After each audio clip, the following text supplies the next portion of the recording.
Hi, I'm Martin Dubke and we're at my studio in South London, and I'm going to take you through my remix for L'Équipe du Son's Slow Notion. So, first thing when I get a remix obviously is listen to the original. So this is what I was sent.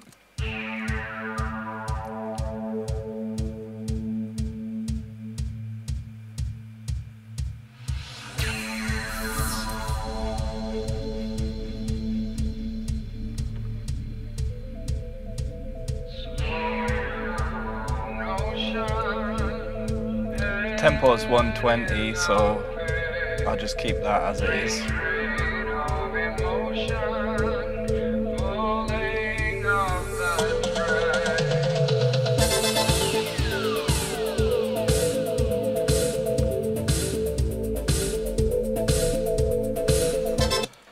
Okay, so I'm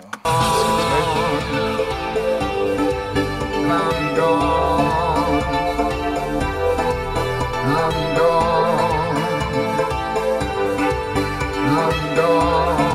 So basically, I just listen through that, see which parts, see what kind of track it is, tempo, feel, and see which parts I'd like to keep.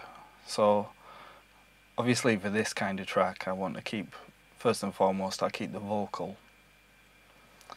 But I also found this little jet sample in the stems.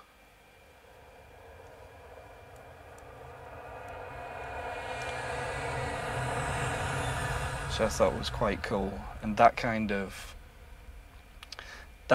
put me in mind of like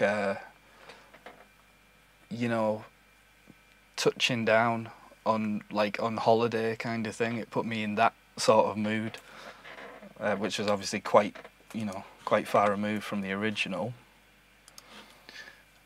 And so what I did with that vocal was just, it starts out like this. Pulling off the track, sideways running low on fuel and oil. So that was quite, I felt that was quite dark, and with the whole kind of touching down on holiday type of feel, I wanted something a bit more light-hearted. So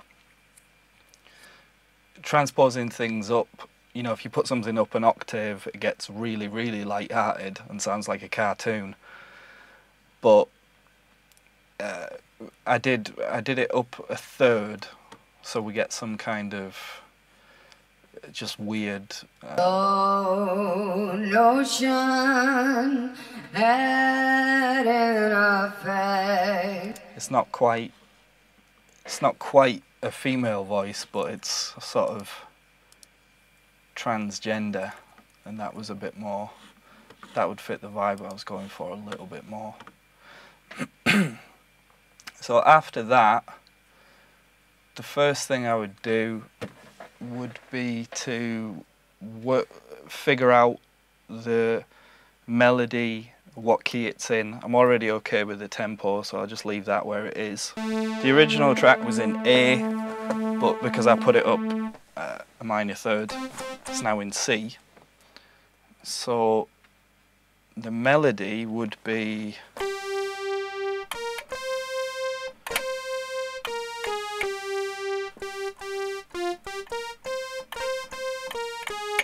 I remember the chord changes on the original were kind of static, and it stayed in one position, but I want something a bit more just a bit more fun. So with that kind of touching down on holiday, you know, in that spirit, I want something a bit Ibiza and a bit sort of French touch. So I started to think about sort of minor 7 chords and slash chords and stuff that was a bit more rich and fun rather than sort of dark and sparse. So if I've got that melody, that's sort of suggesting that it's in C minor. So we'll say C minor 7 for the first chord. So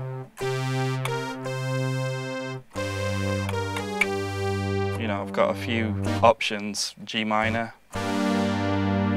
F minor. So take C minor 7, G minor 7, and a sort of B, A flat major over B flat slash chord, which has that nice sort of optimistic Daft Punk French touch kind of feel. So with those chords I've got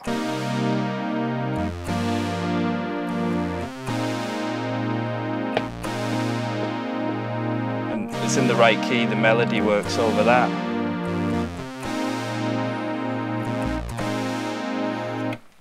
So next thing to do is set off the 707 at 120.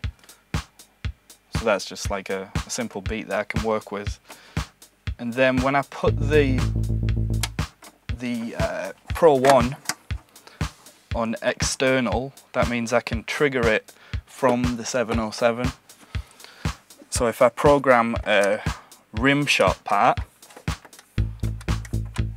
the Pro 1 plays along. So that, the rhythm I had in mind was something like that. So C,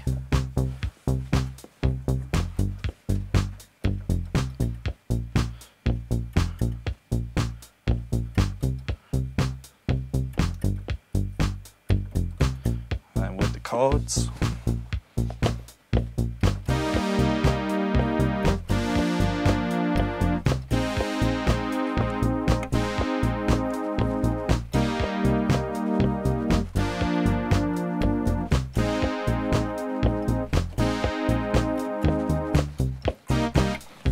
So that's the basis of the track. Then I'll so with the kind of French touch thing, I'm starting to think about this part of the track as almost sounding like a sample. So I'm making my own little track within the track to sample. So I record that in, and I've got, where is it? 707 beat. So that's the same beat, which is just recorded through the hardware, bit of compression and stuff. And because that's not going to be the main beat, that's the sort of beat from my sample. I'll EQ some of the low end out of that, and it'll mostly be this little boost at the top. Mostly so the hi-hats come through. And then got my OB pad. Again, just similar to what I was recording there.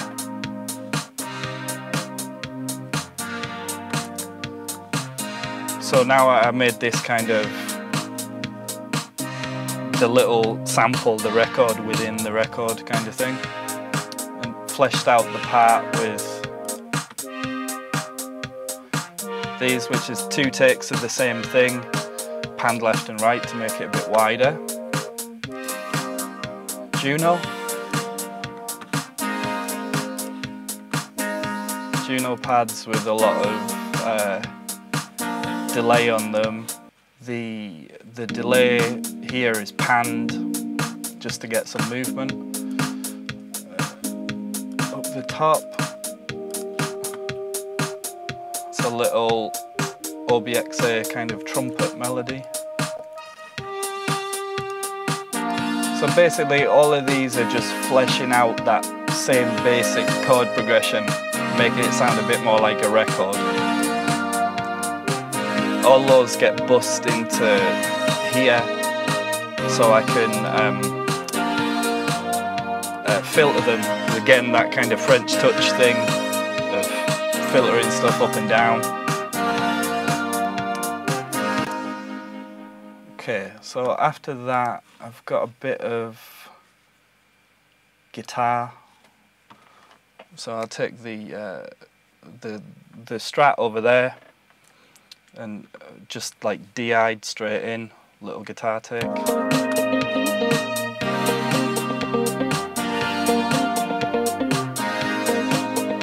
And through as well, I think I recorded that through a MXR compressor. There's a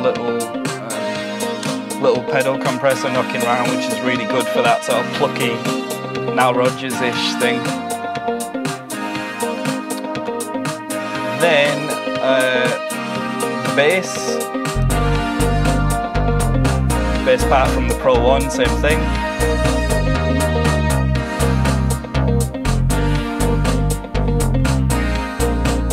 And this track is called Chuck, which I think is like a little slither outtake of the guitar part, which I just kind of chopped out of sort of an outtake of the guitar, and it sounded like a nice little percussion part. So that with the vocal, I've got the vocal, the drums, the pads, the bass, the guitar, and that is kind of my sample, if you will. So obviously after we've got the sample, it needs, you know, to make it a proper dance track, we need some drums in there. So I've got the original, that's the 707.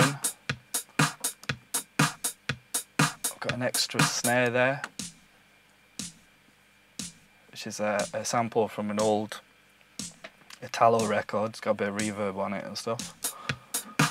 A Linn snare, just a Linn drum sample. And that's got trigger on it, which is adding some live claps, which are pitched down. It's subtle, but they're in there and they're stereo. Clap again from an old Italo record, I think.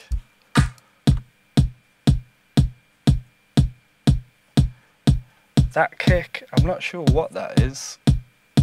It's quite high anyway. That's for the sort of pokiness, and that's more of a low thing. And that cowbell percussion again is a little piece of the original that I found and just made a sort of 2-bar loop out of it, and that fit with the whole vibe too. DMX Shaker, which has got, I do this quite a lot actually. It's if you can see there, the shaker's only doing a little pattern, but the delay is answering it on the opposite side. And yeah, it's kind of, you know, they used to do that in old Madonna records and stuff. It's just a bit of interest. Linn cowbell, simple. So all the drums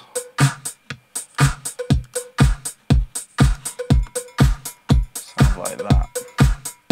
They're all bussed to one spot, which has a lot of, again for the French touch sort of thing, that's like 12-14 dB of compression, but quite a low ratio, and a soft thing, knee. Also got a limiter on it, just in case any stray sort of snares go over. So just getting it nice and compact and dense before it actually hits the master. On the vocal, we've got the original pitched up vocal. I wanted to add some kind of, I wanted some backing vocals, but I didn't have any backing vocals to work with because there's only one from the original. So I recorded some myself, some little harmonies, and kind of got some falsetto voice going, like some sort of backing singer character. That's right, sideway running. So that's just me doing a little harmony on top of the lead. It doesn't sound great on their own, but they add some sort of texture. I'm gone. And that's all. There's a bus there with some EQ, taking out low. Bit of compression, Renaissance. I'm gone. Slate red, which is not actually really compressing much, but this drive on it's really good. Traveling at the And helps to sort of differentiate them from the lead vocal. And crucially a flanger to make them a bit swirly. Solo, OBXA solo, played in live.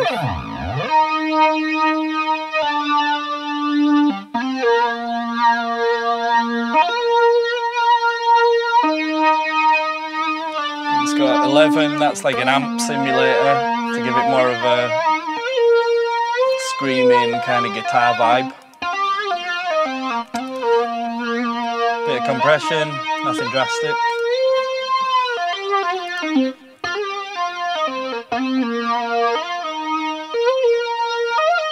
Channel strip. I think that's just compressing, like, yeah, sidechain on that 3.8K, so that was a little bit harsh. But rather than EQing it out and making the sound, you know, the sound would suffer for EQing it out, so I just compressed that one frequency that kind of wants to poke your eye out. SSL channel, again, a little bit of flanger. I doubled that with an electric guitar. Again, just a little amp sim, like Marshall.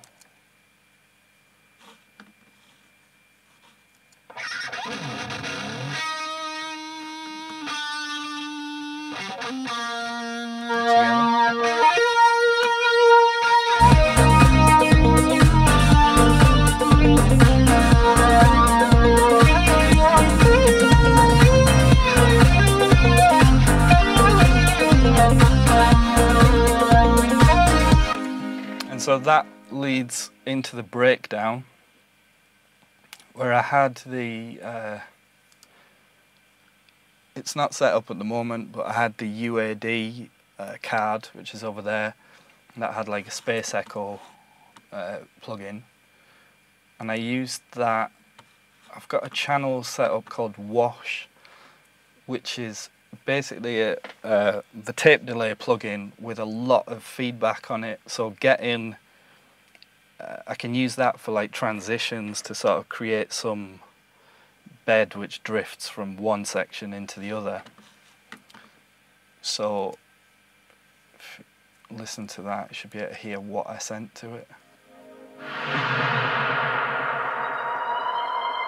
So it's like a bit of snare and just the very last note of the solo to transition into the breakdown.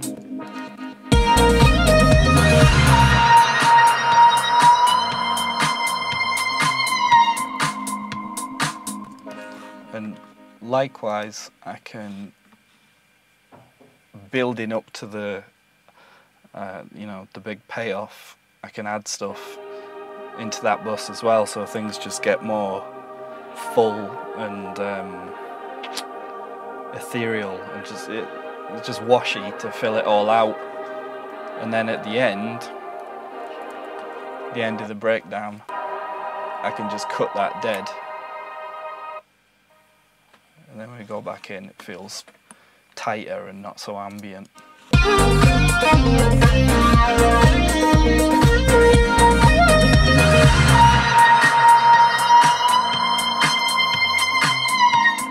So that's obviously that wash track you can see here, and it's dotted around as a send.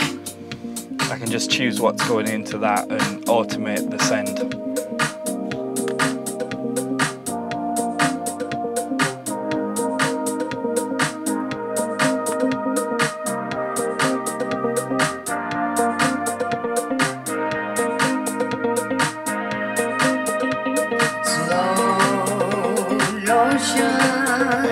that bit where it starts to feed in again. You can see there.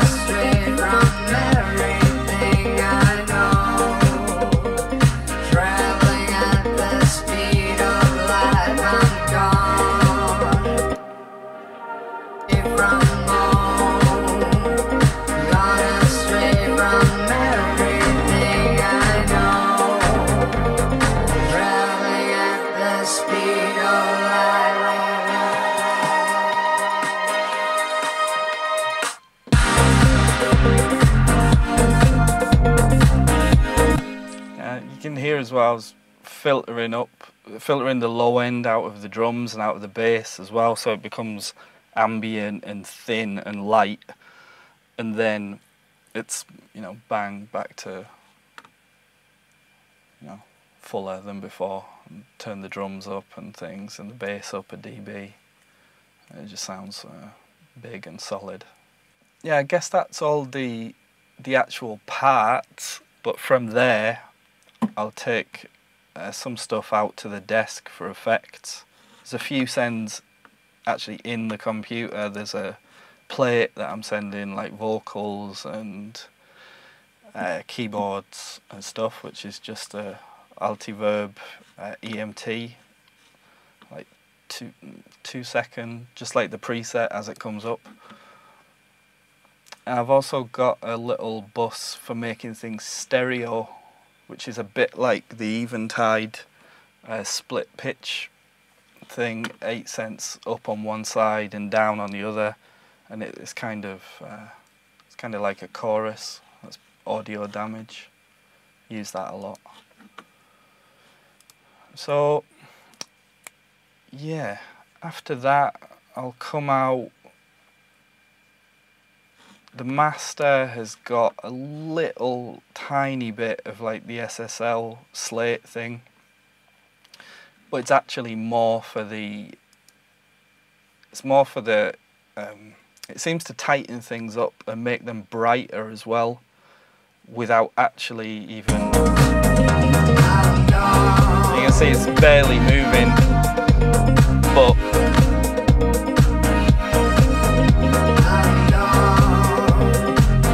yeah, the percussion seems to come alive with it on, and it just lifts up a little bit. A little bit of limiter again, but just to keep it from, you know, going over a dB. And that comes out onto this channel here, where I can route it to the master bus. And I can also send it parallel to my SSL chain here, which goes into this. It's not really doing much. It's like maybe a dB, but if you listen,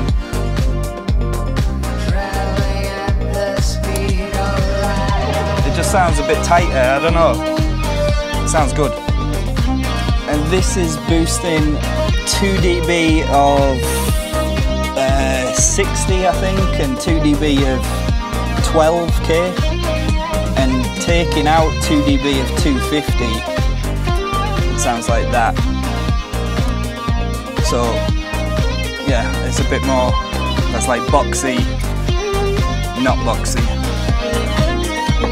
That's, if I put that bit on again, I can show you with the without the parallel chain and with. So this is without, and then with. Just again, lots of, you know, it's not massive, but it's all things that add up to just lifting the sort of track and making it feel like a proper record. There's also, I've got to send output 6 is going down output 6 and out to the space echo, so you can hear. I think that's set up as like an 1/8 note delay, I think, and I'm sending a bunch of stuff to that, mostly the vocal and the solo. As for drums, if I got? The kick goes down output 3. Which I can mute everything else so you can just hear that. And that's going something I stole from Dave Pensado. That goes out to the DBX 160. Compress it quite a lot. And then up to the Pultec, which I'm adding like, I don't know, a lot of 90 and cutting out, attenuating everything above 4K. So it's really just the bottom. If I take it out, you can hear it just, it's puny because it's compressed so much. Add some of the bass back in. And then that channel is also sending a bit to the subharmonic synth. You can see it ticking away. And that's just it's without. With adds a little bit of sub underneath. The snare is going out to, you can hear that's coming down channel 7. It's going to the 1176. Again, this is parallel, you know, this is as well as the ordinary snare, which is on the master. And that's also sending a tiny bit to the Rev 7. So that's without, and then with. Oh, that's not it. It's just sort of lengthening the snare sound a little bit. And what have I got? I bussed. I can't really remember why I did it, but I've bussed the pads out on their own channel, and they're going a bit to the phaser, the Bob C phaser. Which I think when you've got stuff that's as repetitive as this is, phaser comes in really handy because it keeps things moving and it doesn't sound exactly the same every repeat. So yeah, you can hear the parallel drums and the pads. And then I think everything else is coming down the master.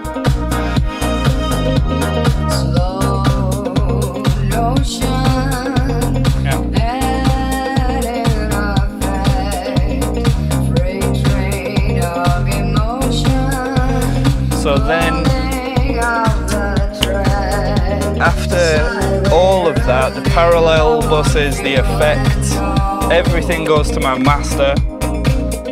And the master's got the 1084 on it with like that much boost of